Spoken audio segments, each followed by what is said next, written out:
आप देख रहे हैं खबरों, तबसरों और तज्जियात पर मबनी पाकिस्तान का सबसे मोतबर न्यूज शो दुनिया, कामरान खान के साथ। अस्सलाम वालेकुम, मैं हूँ कामरान खान।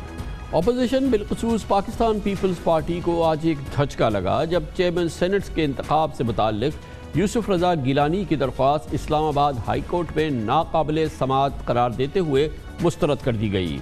यूसुफ रजा गिलानी ने 12 मार्च को होने वाले सेनेट चेयरमैन के इंतखाब प्रिजाइडिंग ऑफिसर की जानिब से 7 वोटों को मुस्तरद करने के अमल को चैलेंज किया था।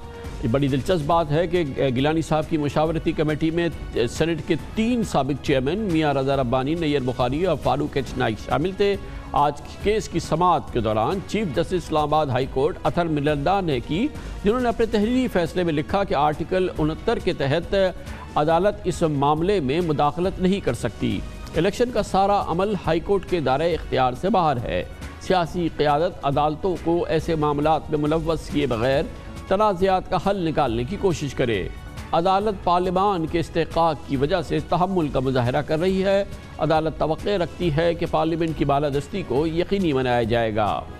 चीफ जस्टिस अतर मिनल्लाह ने अपने फ़ैसले में अहम नुक्ता उठाते हुए कहा कि यूसुफ रजा गिलानी के मुताबिक PDM के पास चेयरमैन सेनेट की अक्सरियत है। अगर ऐसे ही है तो PDM न सिर्फ ये कि चेयरमैन सेनेट को हटा सकती है, बल्कि बड़ा दिलचस्प रिमार्क दिया जनाब चीफ जस्टिस अतर मिनल्लाह ने कि यूसुफ रजा गिलानी को चेयरमैन सेनेट बना भी सकती है। और मगर 12 मार्च को सेनेट चेयरमैन के लिए जो इंतखाबात हुए थे, इंतखाबात से पहले PDM को वाज़ी अक्सरियत हासिल थी, मगर सादिक सिंजरानी 48 और यूसुफ रजा गिलानी को 42 वोट हासिल हुए थे। तनाज़ा 7 वोटों पर खड़ा हुआ था जो प्रिजाइडिंग ऑफिसर ने मुस्तरद कर दिए थे, क्योंकि मोहर यूसुफ रजा गिलानी के नाम के सामने के बजाय ऊपर लगा दी गई थी। सेनेट चेयरमैन के इंतखाब के बाद कानूनी माहिरीन का ख्याल था कि प्रिजाइडिंग ऑफिसर का मामला एक मुतनाज़ा मामला है, लेकिन आज इस्लामाबाद हाई कोर्ट ने इस समाअत को, इस दरख्वास्त को मुस्तरद कर दिया, नाकाबिले समाअत करार दिया। इस पर बात करते हैं। इसके लिए हमें ज्वाइन कर रहे हैं पाकिस्तान के नामवर सीनियर कानूनदान जनाब अनवर मंसूर खान। 2 बार अटॉर्नी जनरल पाकिस्तान की हैसियत से खिदमत सर अंजाम दी है। खान साहब ने बहुत बहुत शुक्रिया। अच्छा, ये बड़ा इम्पोर्टेंट मौजू था जब से ये सेनेट चेयरमैन का इलेक्शन हुआ है, लेकिन आज इस्लामाबाद हाई कोर्ट ने तो इसे नाकाबिले समाअत करार दे दिया और चंद 1-8 घंटे के जो आर्ग्यूमेंट्स के बाद चीफ जस्टिस अतर मिनल्लाह ने ये बहुत इम्पोर्टेंट फ़ैसला दिया। बिस्मिल्लाहिर्रहमानिर्रहीम। बहुत बहुत शुक्रिया कामरान साहब।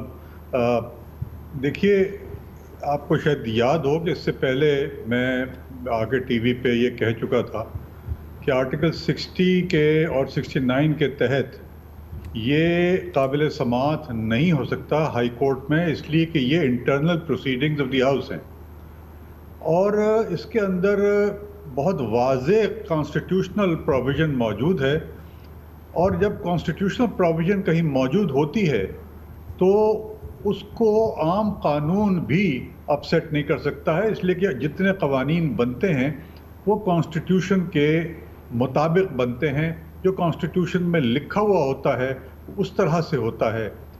आप को इससे और भी चीज़ें हैं। अगर आप आर्टिकल 66 पढ़ें और आर्टिकल 67 पढ़ें तो उसके अंदर भी वोट का जिक्र है। मैं अगर सिर्फ थोड़ा सा पढ़ता हूँ आर्टिकल 66 और उसमें एक जुमला मैं सिर्फ आपको वाज़े करता हूँ, जिससे कि ये जाहिर होता है कि मेंबर अगर वोट करता है तो वो वोट जो है वो देखा नहीं जा सकता किसी भी कोर्ट में। ये लिखता है 66(1) में, आगे ऊपर लिखने के बाद फिर यहाँ लिखते हैं कि and no member shall be liable to any proceedings in any court in respect of anything said or any vote given by him in the Majlis Shura parliament, and no person shall be liable in respect of publication by or any authority of the Majlis Shura on any report, paper, vote or proceedings. Athar Minallah साहब ने ये 66 को जिक्र किया है, मगर इस चीज़ पे ज़्यादा एम्फेसिस नहीं दी है। Voting by a person can not be looked into by any court. और जब कोर्ट ने वहाँ पर इंटरनल प्रोसीडिंग्स होती हैं आर्टिकल 69 के तहत, प्रोसीजर्स हैं वो फॉलो होते हैं। प्रोसीजर्स और प्रोसीडिंग्स जो हैं उसके लिए अतर मिलाना साहब ने बहुत अच्छे 4 जजमेंट्स का जिक्र किया है। जो सुप्रीम कोर्ट के हैं, और मेरा ख्याल में इट हैज़ क्लिच्ड द इशू कि कोई मामला 66 में प्रोटेक्शन है, 67 में प्रोटेक्शन है, 69 में प्रोटेक्शन है। इन तीनों के तहत कोई भी मामला जो वहां पर हो रहा हो उस पे आप नहीं कर सकते। अलावा इसके बड़ी तफसील से आपने ये बयान किया है। खान साहब, एक और बड़ी इंपॉर्टेंट बात की है चीफ जस्टिस अतहर मिनल्लाह ने। उन्होंने कहा कि अगर आपकी अक्सरियत है तो आप वोट ऑफ नो कॉन्फिडेंस पास कर दें चेयरमैन सेनेट के खिलाफ, वैसे ही आपका काम हो जाएगा। इसमें कोई इतनी मजायका नहीं। बड़े इंपॉर्टेंट पॉइंट्स उन्होंने रेज किए कि अगर आपकी मेजॉरिटी तो आप वैसे ही जीत जाते हैं, और अगर नहीं जीते तो अब आप उनको वोट आउट कर दें। जी बिल्कुल, उन्होंने ये कहा है बेसिकली कि अगर आपकी मेजॉरिटी थी और आप समझते हैं कि आपको ये वोट पड़ना चाहिए था और ये वोट आप ही का था, तो आपके पास मेजॉरिटी 51 की है, तो आप जाएं और आर्टिकल 53 के तहत आप वोट ऑफ नो कॉन्फिडेंस उसके खिलाफ ले आएं टू रिमूव हिम। तो ये इससे जाहिर हो जाएगा कि आपके पास मेजॉरिटी थी, तो आप उसके बाद फिर इलेक्शन में आ सकते हैं दोबारा। तो ये बहुत वाज़ेह तौर पर उन्होंने लिखा है। बल्कि उन्होंने यही नहीं कहा है, बल्कि जस्टिस कॉर्नेलियस का जिक्र किया है। कॉर्नेलियस साहब ने क्या कहा है, उन्होंने पाकिस्तान के अलावा इंग्लैंड के और मुख्तलिफ जगह के जजमेंट्स भी लिखे हैं जिसमें प्रोसीडिंग्स ऑफ द हाउस के ऊपर बड़ा उन्होंने कहा है कि प्रोसीडिंग ऑफ हाउस क्या होते हैं। जी तो खान साहब, ये आज के इस बहुत अहम मुख्तसर समात मगर अहम फैसले के बाद क्या ये बात एक बार फिर मुसल्लमा साबित हो रही है अदलिया की जानिब से कि जो पार्लियामेंट के अंदर के मसाइल हैं, जो पार्लियामेंट के मामलात हैं, उस पर प्रिवेल नहीं कर सकती अदलिया, और चाहे वो कानून साजी हो, चाहे इस हवाले से दूसरे मामलात हों, वो अल्टीमेट पावर जो है वो पार्लियामेंट के पास है और अदलिया की सुप्रीमेसी नहीं है, पार्लियामेंट की सुप्रीमेसी है। बिल्कुल एब्सोल्युटली सही है।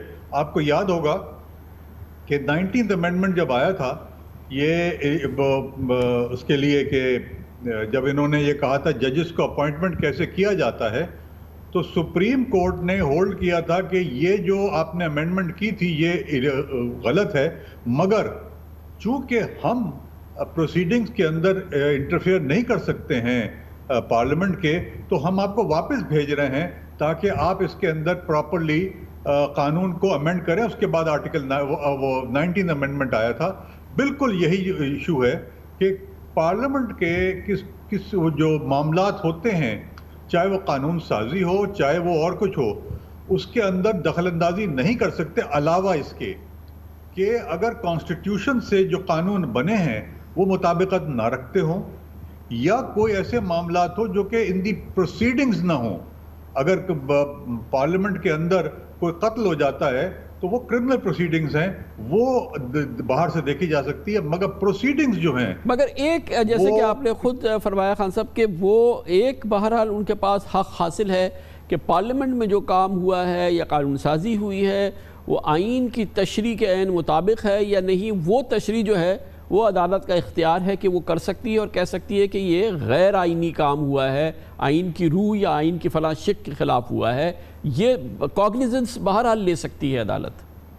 बिल्कुल, सिर्फ एक ही पैरामीटर है, इसके अलावा नहीं है कि इसलिए कि वो कोर्ट वो उसके अंदर लिखा हुआ है कॉन्स्टिट्यूशन के अंदर कि कोई एक्शन, कोई लॉ जो कि इस कानून के से मुताबिकत नहीं रखता है, that will have to be declared as void. जब वॉइड डिक्लेयर होता है इसका मतलब वो कोर्ट ही कर सकती है और कोई और नहीं कर सकता।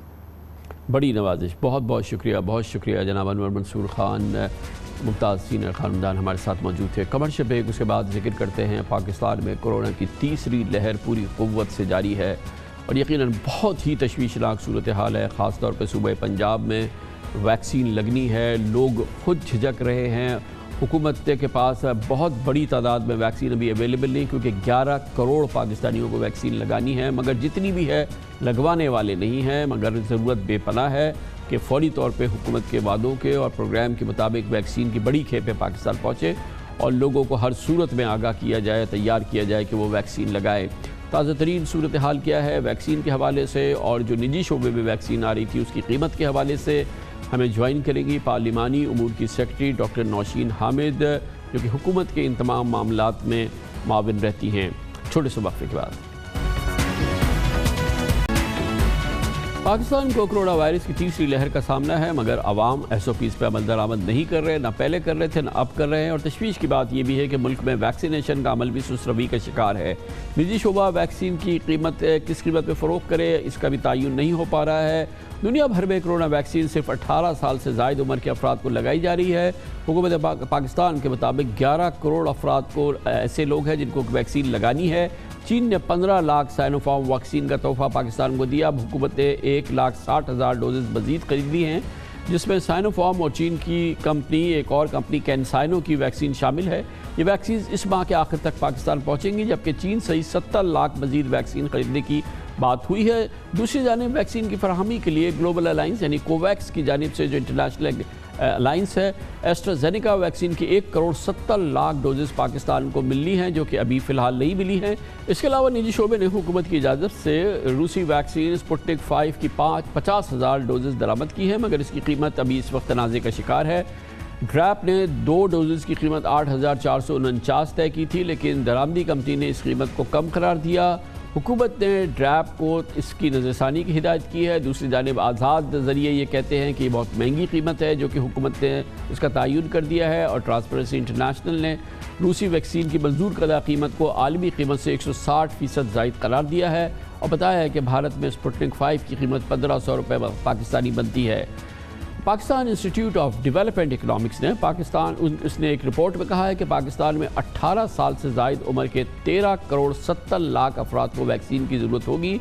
अगर हुकूमत की जानिब से इन सारे अफराद की वैक्सीनेशन की जाएगी तो इसकी लागत 438 अरब रुपये बनेगी, जो निजी शोबे की लागत से 726 अरब रुपये कम होगी। मौजूद में बात करने के लिए हमें ज्वाइन कर रही हैं पार्लियामेंट्री सेक्रेटरी बराए हेल्थ डॉक्टर नौशीन हामिद, जो हुकूमत और NCOC के ताउन में होती हैं। इस पूरे मामले के हवाले से बहुत बहुत शुक्रिया डॉक्टर साहिबा। ये फरमाइएगा कि बहुत अपहिल टास्क है, हमें गवर्नमेंट एस्टिमेट्स के मुताबिक भी 11 करोड़ पाकिस्तानियों को वैक्सीन लगानी है, मगर अब तक का जो प्रोसेस है वो बहुत स्लो है। हम बार बार सुनते हैं कि आ रही हैं और आ गई हैं और कोवैक्स की अभी पहुंच जाएंगी, लेकिन एक्चुअली ऑन ग्राउंड जो है वो अभी हमारे पास उस लेवल की अवेलेबिलिटी नहीं है जो कि हमारा टास्क है। जी बिल्कुल, मैं इसमें आपके साथ एग्री करूंगी कि इस वक्त हमारे पास नहीं मौजूद, मगर इसके लिए गवर्नमेंट मुसलसल कोशां है और हम लोगों ने इस वक्त तकरीबन 10 लाख साइनोफार्म की वैक्सीन्स परचेज़ कर ली हैं और 60,000 वैक्सीन्स कैंसिनो बायो की, जो कि सिंगल डोज़ होती है। और ये वैक्सीन इंशाल्लाह ताला हमें उम्मीद है कि 28 मार्च को पाकिस्तान पहुंच जाएंगी और ये वो वैक्सीन्स हैं जो गवर्नमेंट ने अपने मुख्तस किए हुए फ़ंड में से परचेज़ की हैं। इसके बाद मज़ीद वैक्सीन्स भी पाइपलाइन में हैं, इंशाल्लाह ताला वो भी आ जाएंगी। कोवैक्स की भी कुछ फॉर्मेलिटीज़ थी जिसकी वजह से थोड़ी डिले हो गई, पर ये 2nd क्वार्टर अप्रैल के महीने में हम मज़ीद और कंसाइनमेंट्स भी एक्सपेक्ट कर रहे हैं। इसीलिए वैक्सीनेशन सेंटर्स की तादाद भी बढ़ाने पे गौर किया जा रहा है, बढ़ाए जा रहे हैं और फैसिलिटीज़ को बढ़ाया जा रहा है। तो इंशाल्लाह ताला अब ये ग्रेजुअली प्रोसेस स्पीड अप हो जाएगा। डॉक्टर साहब, इसमें ख़ास तौर पे जो कोवैक्स का और जिसमें कि हमें बताया गया था कि वो बहुत ही सब्सटेंशियल नंबर्स है जो कि कोवैक्स के ज़रिए हमें मिलनी है, कई करोड़ों वैक्सीन ये मिलनी थी, मगर ये अचानक स्टक हो गया पूरा मामला। क्या इस वजह से कि एस्ट्राजेनेका के हवाले से सवालात उठे? जी नहीं, इसका वजह ये थी उन्होंने तकरीबन 45 करोड़ वैक्सीन्स जो हमारी 20% पॉपुलेशन के लिए बनती हैं वो प्रोवाइड करने का उन्होंने हमसे कहा हुआ है, मगर इसका ये था कि ये चूँकि सीरम इंस्टीट्यूट ऑफ इंडिया में बन रही थी और एस्ट्राजेनेका की वैक्सीन्स वहाँ पे बन रही थी और वहाँ पे कुछ एक्सपोर्ट एग्जेम्पशन सर्टिफिकेट्स की कुछ फॉर्मेलिटीज़ थी जिनको पूरा करने में थोड़ा सा टाइम लगा। इंशाल्लाह ताला वो भी सब क्लियर हो जाएगा और वो फॉर्मेलिटीज़ भी पूरी करके वो भी इंशाल्लाह पहुँच जाएगी। पर मीनवाइल हमारे पास इतनी वैक्सीन मौजूद है कि जो लोग आ रहे हैं उनमें से कोई भी बगैर वैक्सीन लगवाए वापस नहीं जा रहा। इस वक्त एक हेजिटेंसी और वेट एंड सी वाली पॉलिसी के तहत लोग खुद भी कम आ रहे हैं, मगर जितने लोग आ रहे हैं उनके लिए वैक्सीन मौजूद है। अभी भी जितना हमारे पास कंसाइनमेंट आई है उसमें से 55% यूज़ हुई है, 45% अभी भी हमारे पास पड़ी है और 2-4 दिनों में जैसा कि मैंने आपको बताया मज़ीद भी आ जाएंगी। तो इसलिए इस वक्त जो विलिंग लोग हैं उन लोगों के लिए वैक्सीन हमारे पास मौजूद है। ग्रेजुअली अब इंशाल्लाह ताला 50+ के लिए भी रजिस्ट्रेशन खोली जाएगी, तो फिर मज़ीद लोग जो हैं वो आ जाएंगे इसके स्केड्यूल के प्रोग्राम में। डॉक्टर साहब, ये जो अब एक और जो एवेन्यू है जिससे कि लोगों को वैक्सीन लग सकती है वो प्राइवेट सेक्टर के थ्रू, अब उसमें वो स्पुतनिक वगैरह कुछ इंपोर्ट हुई, फिर वो प्राइसेस का जो है वो एक गवर्नमेंट ने प्राइस डिटरमिन की, फिर वो रिवोक कर ली, उसके बाद नई प्राइस सामने नहीं आई है। अच्छी खासी वो कंट्रोवर्सी बन गई है। वो एक एवेन्यू है लेकिन वो अब रेड टेप का शिकार हो गया है मुझे लगता है। देखिए जी, ये स्पुतनिक की वैक्सीन जो है ये इसकी तकरीबन 50,000 डोजेज़ जहाँ तक मेरे इल्म में ये प्राइवेट सेक्टर ने पाकिस्तान में मंगवा ली है। इसकी प्राइसिंग का थोड़ा सा इशू इसलिए हुआ कि जिस तरह आपको पता है कि एस्ट्राजेनेका की थोड़ी सी कंट्रोवर्सी आ गई थी जो कि बाद में क्लियर हो गई थी कि कोई ऐसी बात नहीं, इसके कोई ऐसे साइड इफ़ेक्ट्स नहीं, तो उसकी वजह से सडनली स्पुतनिक की डिमांड में बहुत ज़्यादा इजाफा हो गया था, क्योंकि एक वैक्सीन जो बहुत बड़े पैमाने पे यूज़ हो रही थी सडनली बहुत से ममालिक ने उसको रोका।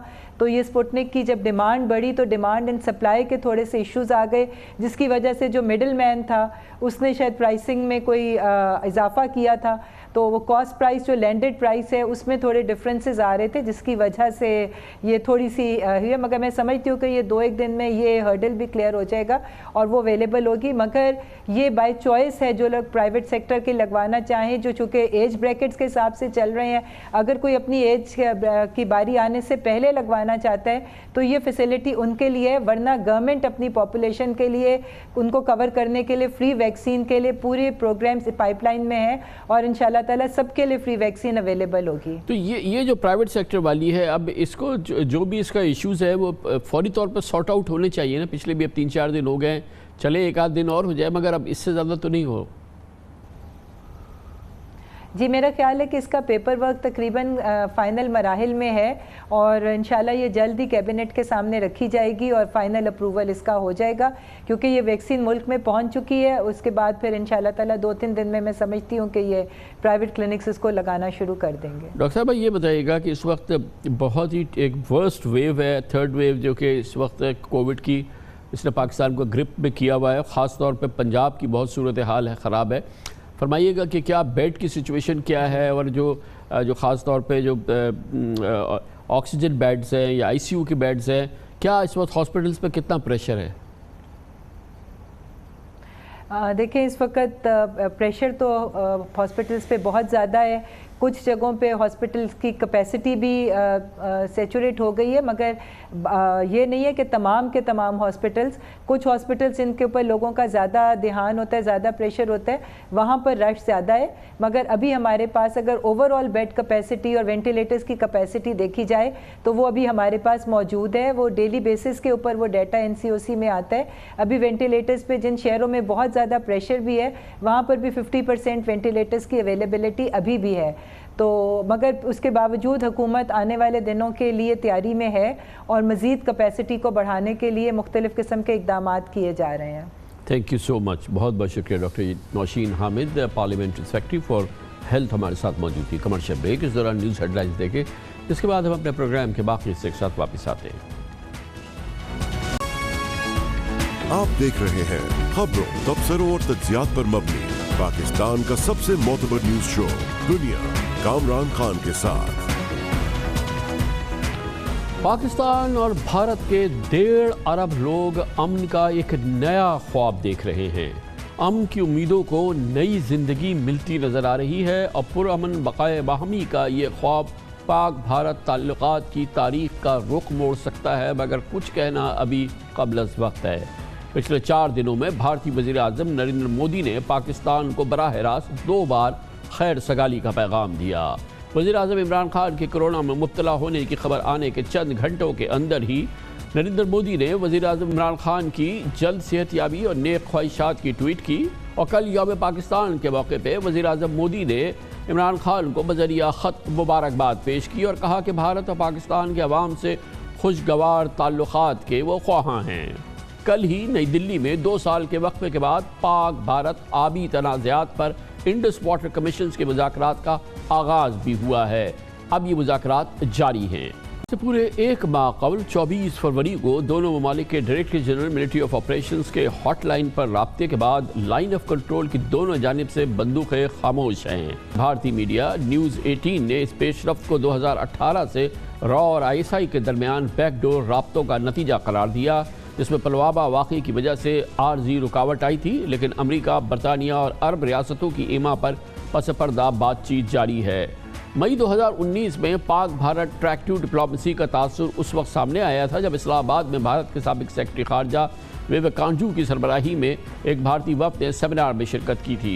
पिछले साल अक्टूबर में वज़ीर आज़म के बाबर ख़ुसूसी बराए कौमी सलामती डॉक्टर मुईद यूसुफ ने भारतीय सहाफ़ी करण थापर को एक इम्पॉर्टेंट इंटरव्यू में एक सवाल पर यह कह के लाजवाब कर दिया था कि भारत ने खुद पाकिस्तान से मुज़ाकरात की ख्वाहिश का इजहार किया और अगर वो पैगाम रसानी का ज़रिया बता दें तो आपको शर्मिंदगी होगी। बज़ाहिर पाक भारत ताल्लुकात पर जमी बर्फ़ पिघलने की इब्तिदा पिछले महीने 2 फरवरी को army chief general Qamar Javed Bajwa के पुरअमन बक़ाए बाहमी के पैगाम से हुई थी, जिसको भारतीय मीडिया ने पाक भारत ताल्लुकात के लिए एक टर्निंग पॉइंट से तशबीह दी थी। इस महीने अमरीका के नुमाइंदे ख़ुसूसी ज़ैलवे खलीलज़ाद, बाइडन इंतज़ामिया की अहम शख्सियत जनरल स्कॉट मिलर और बरतानवी chief of defence staff general Nick Carter ने भी खित्ते में अमन के लिए पसपर्दा कलीदी किरदार अदा किया। पिछले हफ्ते वज़ीर-ए-आज़म इमरान खान और army chief general Qamar Javed Bajwa ने सिक्योरिटी और मैशत के मिलाप से दुनिया के सामने अमन की मुनफरिद स्ट्रैटेजी पेश की, जो पूरे जनूबी एशिया बल्कि आलमी क़ुव्वतों की भी ज़रूरत है। सिक्योरिटी डायलॉग में वज़ीर-ए-आज़म इमरान खान और army chief general Qamar Javed Bajwa ने दुनिया पर वाज़ेह किया कि मसला कश्मीर के बावकार हल में ही पूरे जनूबी एशिया की माशी कामयाबी है। हमने पूरी कोशिश की हिंदुस्तान से कि हम अपने जो भी इश्यूज़ है, और हमारा इशू बेसिकली कश्मीरी एक ही इशू है, हम उसको कैसे डायलॉग के ज़रिए हल करें। अगर वो कश्मीरियों को जो उनका राइट है, अगर वो राइट देते हैं तो ये हिंदुस्तान के लिए भी उतना फ़ायदेमंद है जितना पाकिस्तान के लिए। हम तो अपनी कोशिश करेंगे लेकिन हिंदुस्तान को पहला कदम लेना पड़ेगा, क्योंकि 5 अगस्त के बाद अब जब तक वो पहला कदम नहीं लेते तो हम अनफॉर्चुनेटली आगे नहीं बढ़ सकते वहाँ।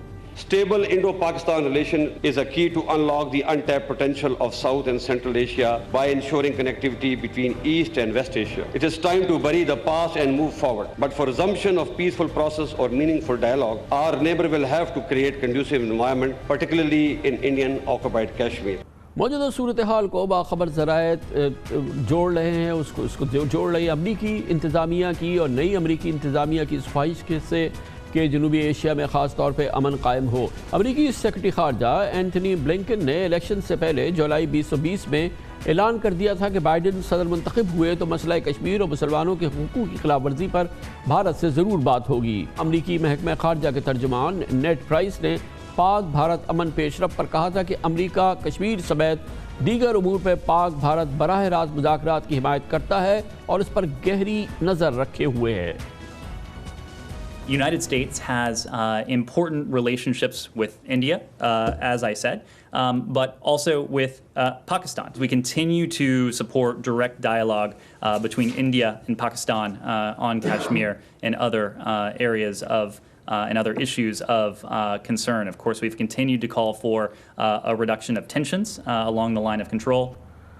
वाज़े तौर पे सामने आ रही है बात कि न सिर्फ अमेरिका बल्कि कई और इम्पॉर्टेंट रियासतें पाक भारत कशीदगी ख़त्म करने में अपना किरदार अदा करना चाहती हैं। अमेरिका, अरब ममालिक, चीन, बरतानिया, रूस और ये सब लोग इनके सियासी और माशी मफाद में नहीं है कि इस खित्ते में और 2 जौहरी क़ुव्वतों के दरमियान जंग जैसी कैफियत जारी रहे। यही वजह है कि आलमी बिरादरी पाक भारत दोस्ताना ताल्लुकात के लिए अपना अपना असर अपने अपने अंदाज में इस्तेमाल कर रही है और इस सूरत हाल के नतीजे में पाक भारत ताल्लुकात के हवाले से ये बेहतरी हमने देखी है।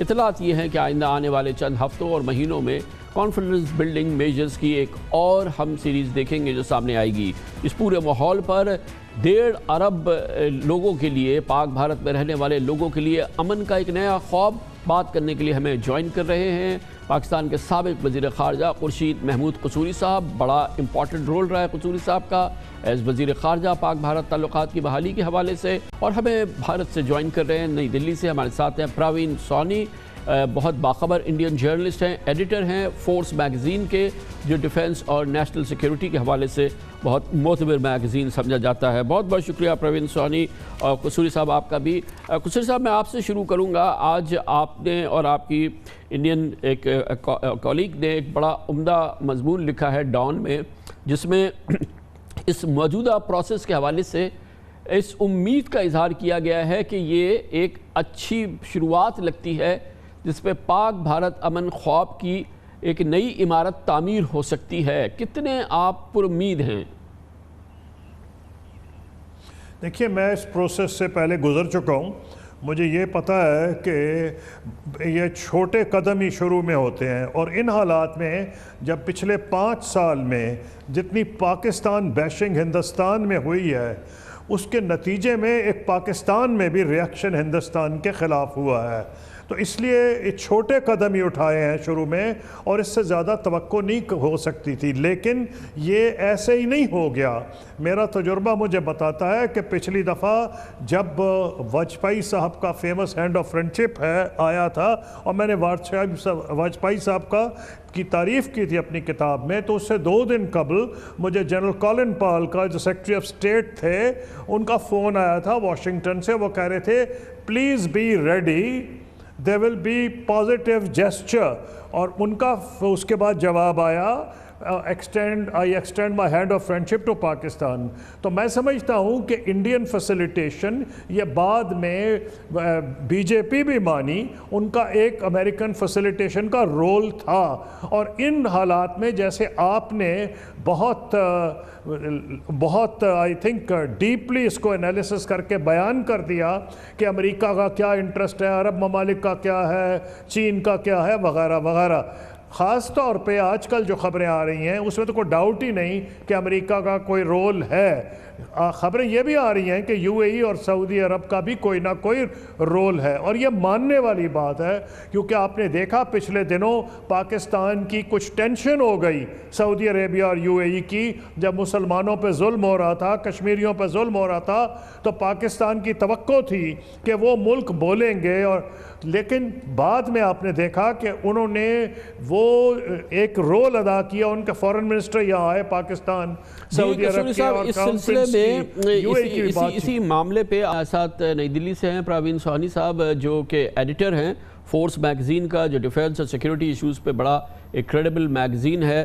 प्रवीण सोहानी साहब, ये बताइएगा कि न्यूज़ 18 में भी एक आर्टिकल छपा है जिसमें बताया गया है कि एक बड़ा बैकग्राउंड है, 3 साल से ये बैकडोर और एक क्वाइट डिप्लोमेसी हो रही थी और सीक्रेट डिप्लोमेसी हो रही थी मुख्तलिफ कैपिटल्स में, जिसके बाद लगता ये है कि इस 3 साल के काम के बाद अब ये चीज़ें जो हैं वो एक एक करके छोटे छोटे स्टेप्स में रोल आउट हो रही हैं। इस पूरे प्रोसेस का आप फ्यूचर क्या देखते हैं, अगले चंद हफ्ते महीने इस सिलसिले में आपको क्या नज़र आता है? देखिए, मेरे इसके ऊपर जो सोच है वो थोड़ी अलग है। मैं आपको बताता हूँ, आपने ये जिक्र किया 3 साल का, मुझे मालूम नहीं है 3 साल में क्या हो रहा था, पर अगर वाकई ऐसा कुछ हो रहा था तो ये 2019 अगस्त में जो हुआ है जम्मू कश्मीर में, वो नहीं होना चाहिए था। अब आगे चलते हैं। इसमें मेरी सोच ये है कि आपने चीन का कुछ खास रोल बताया नहीं इस बातचीत में, या जो उम्मीद करी जा रही है बातचीत के बारे में। पहली बात, बातचीत होना एक बहुत मुबारक बात है, बहुत ही मुबारक चीज़ है। उसका कारण ये है कि हम दोनों मुल्कों के लोग, हमारी जो आगे जो फ्यूचर है, उस हमारा जो प्रॉस्पेरिटी है, वो सब एक साथ जुड़ी हुई है। तो बातचीत होना बहुत अच्छा है। अब मैं ये समझता हूँ कि इसमें चीन का रोल है। मैं ये समझता हूँ इसमें जो लद्दाख में हुआ है हिंदुस्तान और चीन के बीच में, उसका भी रोल है। तो मेरी ये सोच कुछ इस तरीके से है। पर मामला जो है वो थोड़ा अब संगीन हो गया है। संगीन इसलिए हो गया है क्योंकि बहुत सारी चीज़ें बदल चुकी हैं। क्या बदल गया है? हिंदुस्तान ने नक्शा बदल दिया है, पाकिस्तान ने नक्शा बदल दिया है, चीन ने उधर से लद्दाख कर दिया है। तो ये सब चीज़ जो हो गई है, मामला जो है, और तो प्रवीण जी ये मुश्किल सा दिख रहा जो आपने जो अभी स्पेसिफिक चीज़ें मेंशन की, ऑफ कोर्स ये बिल्कुल इंपॉर्टेंट चीज़ें हैं, बहुत ही सीरियस और बहुत ही इंपॉर्टेंट डेवलपमेंट्स हैं। मगर इसी बैकड्रॉप में अब हम ये देख रहे हैं कि दोनों DGMOs ने बहुत ही अनप्रेसिडेंटेड कॉल की है और लाइन ऑफ कंट्रोल पे फायरिंग रुकी है। उसके बाद ये छोटे छोटे मेजर्स जो हैं वो हम देख रहे हैं, वो होते हुए नज़र आ रहे हैं। गोया के रिकनसाइल हो रही है सिचुएशन कहीं ना कहीं इस पूरे बैकड्रॉप पे जो आपने फरमाया, या उसके नतीजे में जो है वो कोई एक नई थिंकिंग जो है वो जन्म ले रही है। देखिए, आपकी बात बिल्कुल सही है। मैं आपसे पूरा सहमत हूँ कि ये दोनों DGMO में बात हुई, पहले भी कई बार ऐसे हो चुका है। देखिए, मामला यहाँ पर आके अटक जाता है।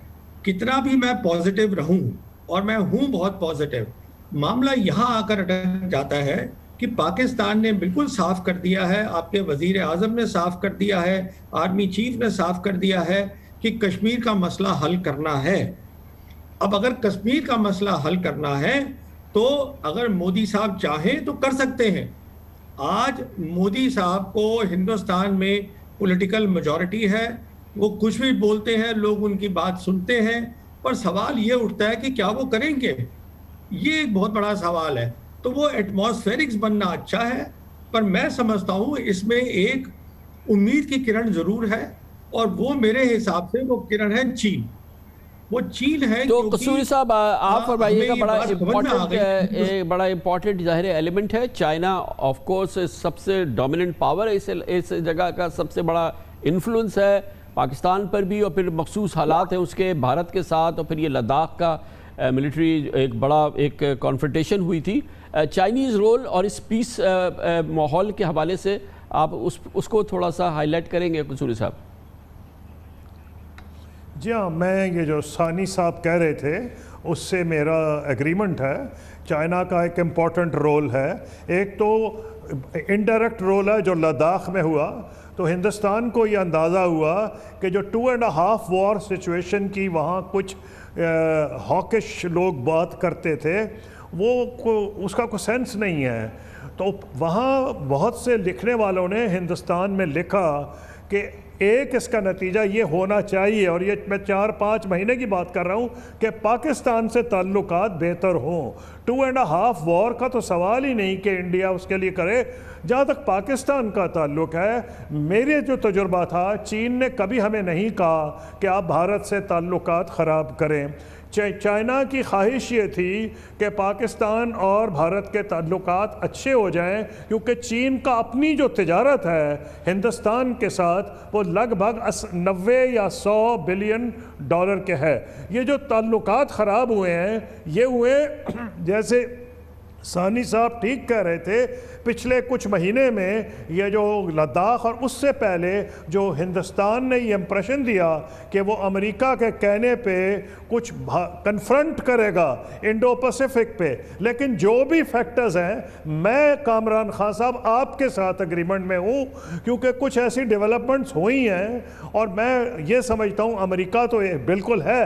अफ़गानिस्तान में जो सिचुएशन है, सऊदी अरब और यूएई जिनके भारत से बहुत बेहतर ताल्लुकात हुए हैं पिछले सालों में, उन्होंने लाजमी दरपर्दा इनको कहा होगा कि हमारे लिए मुमकिन नहीं कि हम भारत के साथ वही ताल्लुकात रखें, हम पे पाकिस्तान से प्रेशर है, हमें OIC से प्रेशर है, हमें इस्लामी दुनिया से प्रेशर है, उधर ईरान जो है वो खुल के कश्मीरियों की सपोर्ट कर रहा है, हम फ़लस्तीन में भी वो सपोर्ट कर रहा है। तो ये सारे फैक्टर्स ने, जिसको मैं समझता हूँ UAE ने एक रोल अदा किया है, सऊदी अरब ने किया है, अमेरिका ने तो लामहला किया है। इन वजूहात से मेरी सोच। साहब, प्रवीण सानी साहब, हमें एक छोटा कमर्शियल ब्रेक लेना है, इसके फौरन बाद हम वापस आते हैं।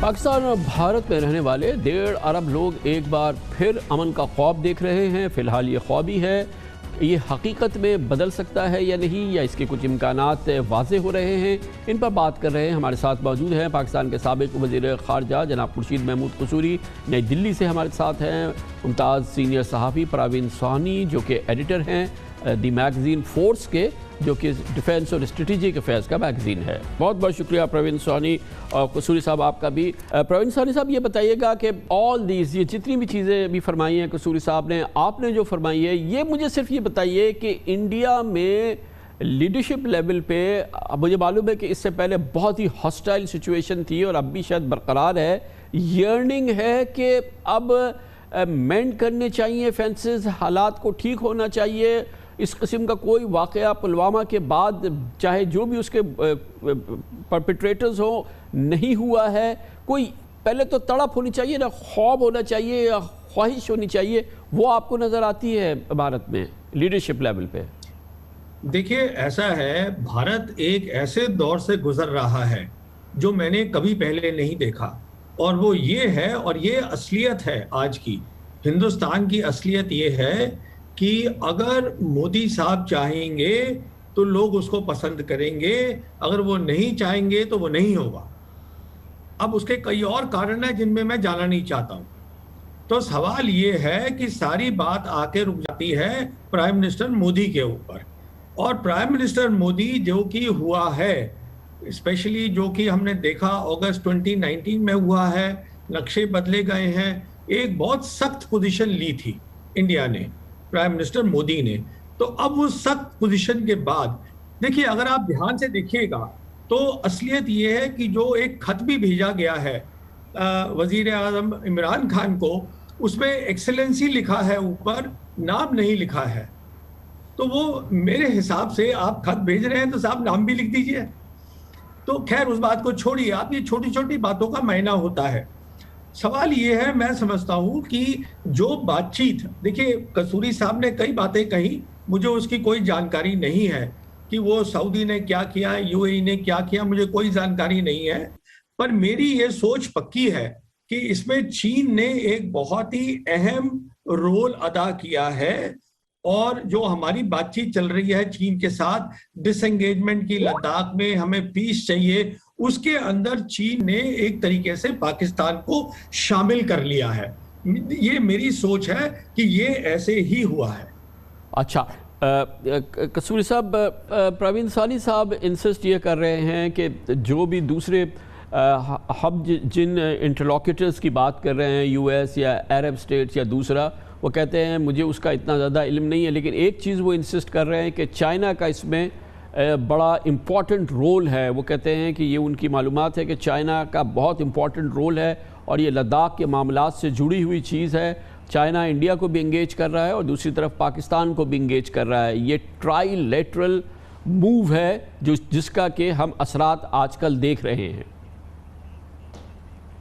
मैं ये समझता हूँ चाइना का रोल है, ये चाइना के मफाद में है, और चाइना ने साबित कर दिया है कि वो एक अफेक्टिव एक्टर है। कश्मीर के मामले में जो सबसे बड़ी गलती मोदी साहब से हुई थी, उन्होंने आर्टिकल 370 के अलावा जो उन्होंने 2 यूनियन टेरिटरीज बनाई, लद्दाख और कश्मीर को अलहदा करके, उसके ऊपर जो चाइना के फॉरेन मिनिस्टर हैं उन्होंने जयशंकर साहब को कहा जब वो गए कि ये हमारी टेरिटोरियल इंटेग्रिटी पे हमला है। मैं समझता हूँ चाइना ने डेफिनेटली नहीं चाहता कि हिंदुस्तान अमेरिका के पलड़े में चला जाए। यही वजह है कि उन्होंने अब डिसएंगेजमेंट हो रही है लद्दाख में, और चाइना का मैं इस हद तक इनसे एग्रीमेंट में हूँ कि डेफिनेटली रोल होना चाहिए। और वो कहते हैं उनकी इत्तलात हैं, तो लॉजिकल बात है कि उन्होंने रोल प्ले किया होगा, क्योंकि ना अमेरिका चाहता है कि टोटली, ना चाइना चाहता है कि हिंदुस्तान अमेरिका के कैंप में चला जाए टोटली, और ना हिंदुस्तान चाहेगा कि जब चीन उसके सर पे बैठा है तो किसी ऐसे अलायंस में जाए जो कि मसलन इंडो पैसिफिक जो है क्वाड, वो तो उसका तो नेवी का ताल्लुक है, यहाँ तो लैंड मास है। अमेरिका, चीन की फ़ौजें तो वहाँ खड़ी हैं, अमेरिका तो अगर 2500 फ़ौज अफ़गानिस्तान से निकाल रहा है तो भारत की क्या मदद करेगा उस इलाके में।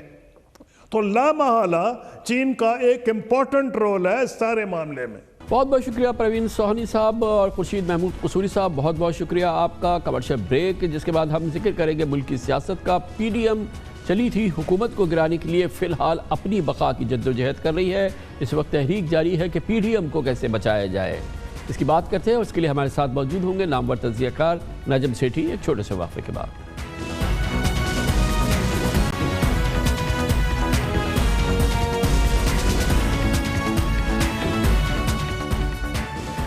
अपोजिशन की तहरीक PDM हुकूमत के ख़िलाफ़ तहरीक चलाने या उसमें किसी बड़ी कामयाबी से पहले ही लगता है कि काफ़ी हद तक मफलूज हो रही है, बल्कि अब PDM ऐसा लगता है कि अपनी बका की तहरीक बन चुकी है। लग रहा है कि इस वक्त PDM बचाओ तहरीक चल रही है। इसी हवाले से PDM के बयानिए और उसके बाद के इसके मुस्तक़बिल पर भी अब बार बार लोग उस हवाले से सवालात पूछ रहे हैं। सेनेट में चेयरमैन और डेप्यूटी चेयरमैन के इलेक्शन में PDM की नाकामी के बाद मुस्लिम लीग नून और पीपल्स पार्टी सेनेट में अपोजिशन लीडर के लिए एक दूसरे के सामने खड़ी हैं। मुस्लिम लीग नून और पीपल्स पार्टी ने सेनेट में अपना अपना अपोजिशन लीडर लाने का फैसला किया है और इस वक्त तक दोनों जमातें अपने अपने उम्मीदवारों पर मुसिर हैं। मरियम नवाज और बिलावल भुट्टो के सियासी इख्तलाफात तंजिया और मानी खेज़ ज़ाती तनकीद में बदल चुके हैं, जबकि दोनों जमातों के रहनुमा पॉइंट स्कोरिंग में बाजी ले जाने की मुसलसल कोशिश कर रहे हैं। लीडर ऑफ द ऑपोजिशन जो है वो मुस्लिम लीग नून का होगा। जिसका सिंगल लार्जेस्ट मेजॉरिटी है उसको लीडर ऑफ द ऑपोजिशन होने का हक हासिल होता है। अगर मैंने इशारा न करना होता तो फिर मैं खुल के बात करती, मैंने इशारा करना था, कर दिया। लाहौर से कोई दूसरा सियासी खानदान है जिसमें ये माजी उनका तो रहा है। जरदारी साहब की गुफ्तगू से पहले मियां नवाज शरीफ साहब ने बात की, ना मियां साहब ने वो बातें की होती ना उसका रिएक्शन आता तो और अच्छा होता था। इस्तीफों के ऊपर जो पीपल्स पार्टी का मौकफ है, ये मौकफ उस वक्त क्यों नहीं लिया गया जब इस्तीफे इकट्ठे करने का जो है वो फैसला हुआ था। मियां साहब ने बार बार साबित किया कि वो जेल से भागे हैं, एक दफा तो अस्पताल गए नहीं। आप कौन कह रहा है बीमार है?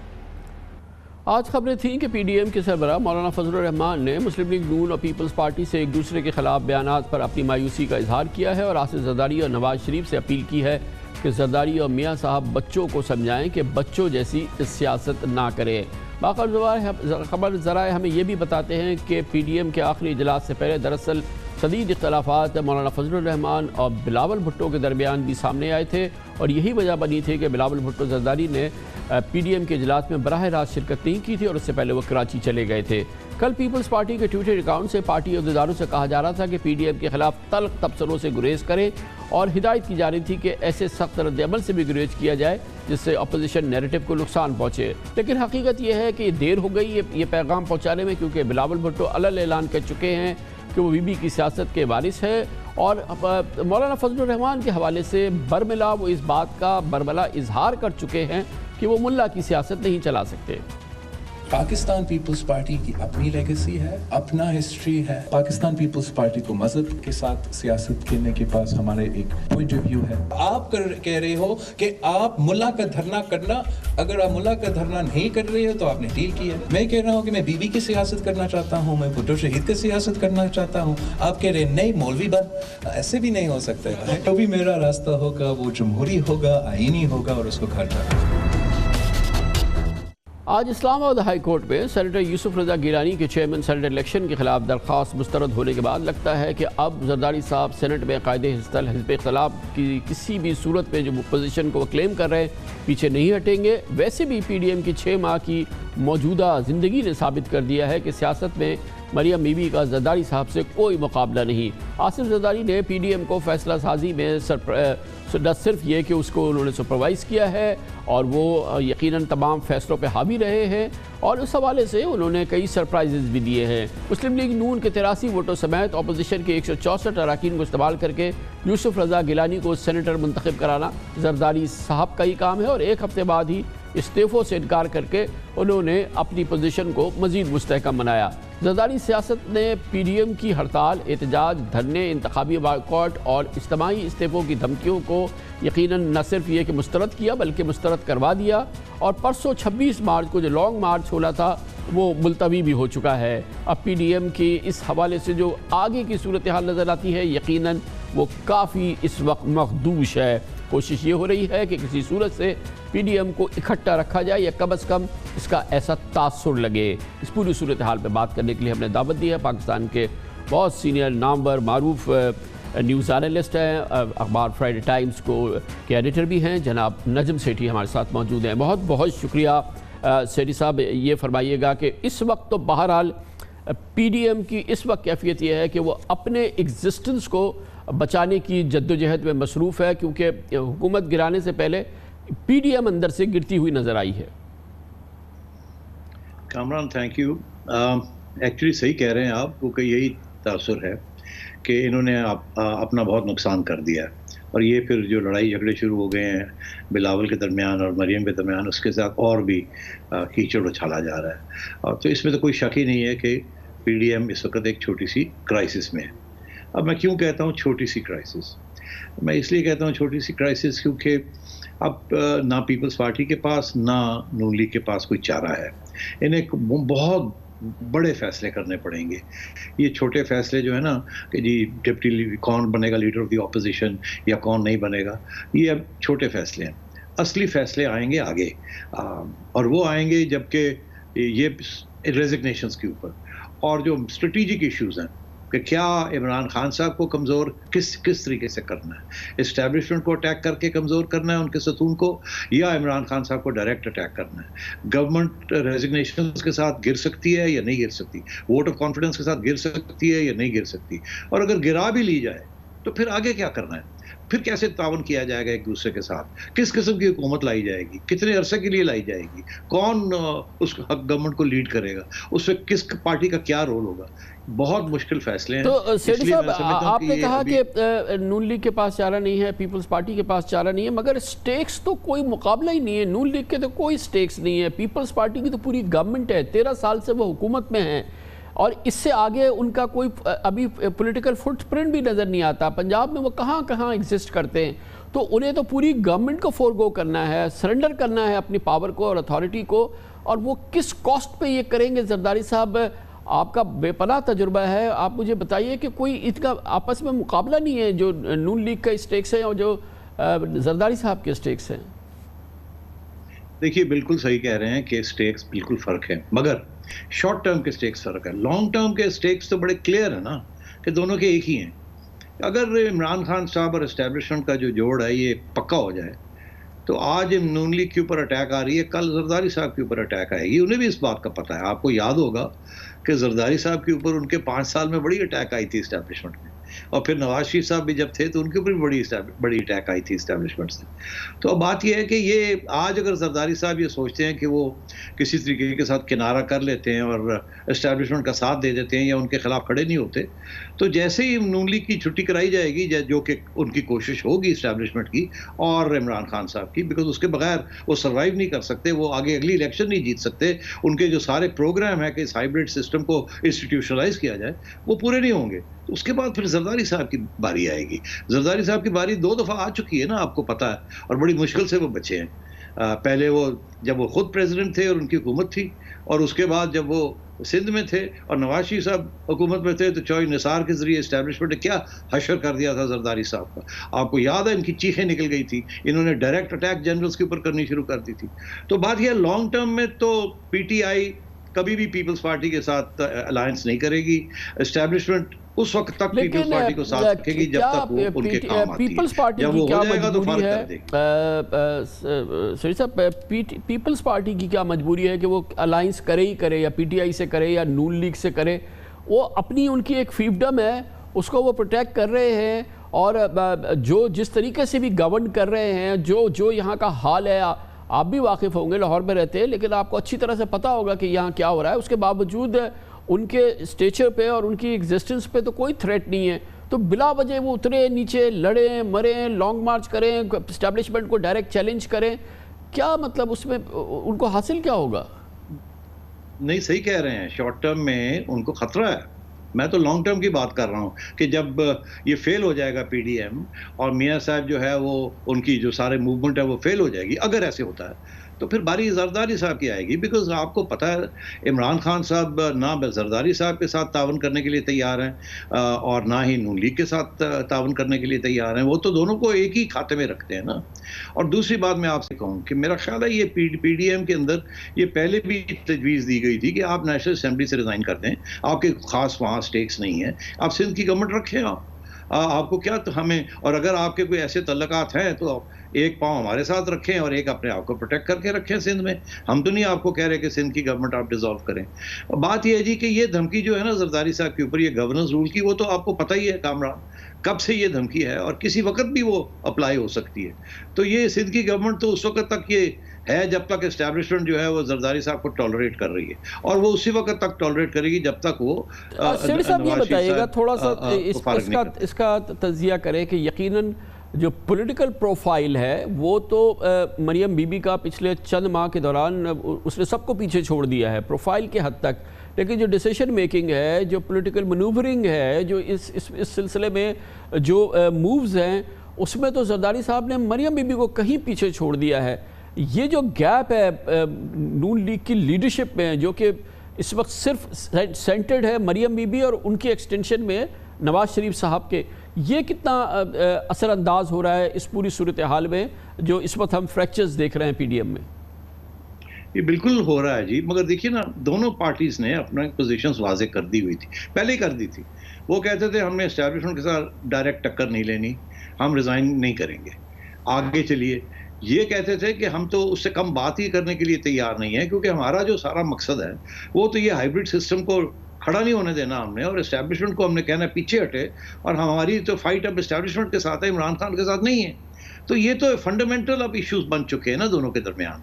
मगर अभी देखना ये है कि शॉर्ट टर्म में किसके इंटरेस्ट प्रिवेल करते हैं या नहीं प्रिवेल करते हैं। अभी आप देखिए, मैंने देखा है बड़ी इंटरेस्टिंग डेवलपमेंट कि नून लीग वाले बड़े कॉन्फिडेंट हैं।